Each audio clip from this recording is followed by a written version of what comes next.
Ang sinasabi ng iba, kayo maniwala sa matatamis na salita ng Amerikano. Walang puwang mabulag sa gabinete na ito. Laban kami, babagsak ang ekonomiya. Paano namin mapapakain ang aming mga pamilya? Negosyo o kalayaan, bayan ng sarili, pumili ka. Hintayin natin matapos ang trigger cards. Delegado ba tayo sa Paris? Bakit tayo pagmasidan lang? Para kay mga biray na naniniwala sa pati.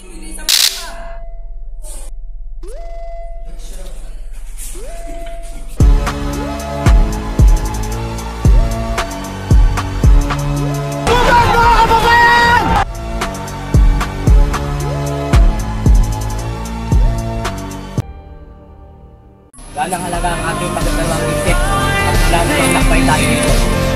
Dalawang tanong lang ang kailangan sagutin. Una, iniibig niyo ba ang bayang ito?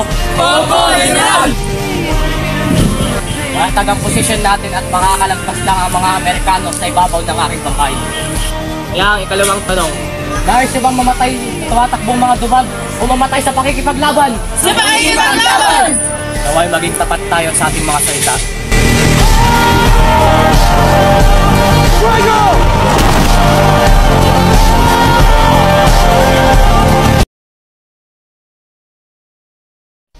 Tayo ang magtatagumpay dahil tayo ang mga anak ng bayan.